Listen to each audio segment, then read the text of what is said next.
മാവേലിക്കര നിയോജക മണ്ഡലത്തിലെ മഴക്കാലപൂർവ്വ പ്രവർത്തനങ്ങളുടെ അവലോകന യോഗം നടന്നു.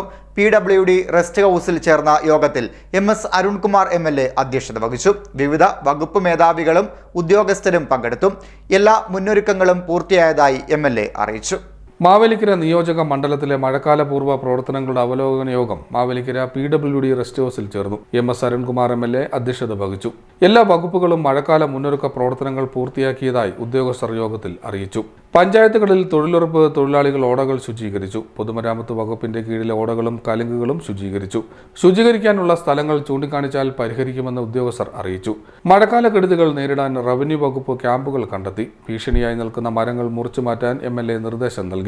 പഞ്ചായത്തുകൾ മുന്നറിയിപ്പ് പത്രക്കുറിപ്പും അനൗൺസ്മെന്റും നടത്തണം. വാർഡ് തല ജനകീയ സമിതികൾ ചേരണം. തൊടിയൂർ ആറാട്ടുകടവ് കനാൽ ശുചീകരിക്കും. പ്രളയ സമാനമായ ദുരന്തമുണ്ടായാൽ ഭക്ഷണം വിതരണം ചെയ്യുന്നതിന് സിവിൽ സപ്ലൈസ് വകുപ്പ് സജ്ജമായി. ദുരന്ത നിവാരണത്തിനുള്ള വാഹനങ്ങളുടെയും ഉപകരണങ്ങളുടെയും വിവരങ്ങൾ ശേഖരിച്ചതായും വകുപ്പ് ചുമതലക്കാർ അറിയിച്ചു. മാവേലിക്കര നഗരസഭാ അധ്യക്ഷൻ നാനാൻസി Kuttissery, Mavelikkara tahsildar, major minor irrigation വകുപ്പ് ഉദ്യോഗസ്ഥർ, DEO, ജില്ലാ ആശുപത്രി superintendent, leprosy sanitorium superintendent, taluk supply officer, KSCB അധികൃതർ, ഫയർഫോഴ്സ്, മോട്ടോർ വാഹന വകുപ്പ്, പോലീസ്, പൊതുമരാമത്ത് വകുപ്പ് ഉദ്യോഗസ്ഥർ, ഹോർട്ടികോർപ്പ്, പഞ്ചായത്ത് പ്രസിഡന്റുമാർ, സെക്രട്ടറിമാർ, ബ്ലോക്ക് BDOമാർ, ICDS സൂപ്പർവൈസർമാർ, മാവേലിക്കര ചാരമ്പോട് കൃഷി അസിസ്റ്റന്റ് ഡയറക്ടർമാർ, വില്ലേജ് ഓഫീസർമാർ, മൃഗസംരക്ഷണ വകുപ്പ് ഉദ്യോഗസ്ഥർ തുടങ്ങിയവർ യോഗത്തിൽ പങ്കെടുത്തു. CDNet news, Mavelikkara.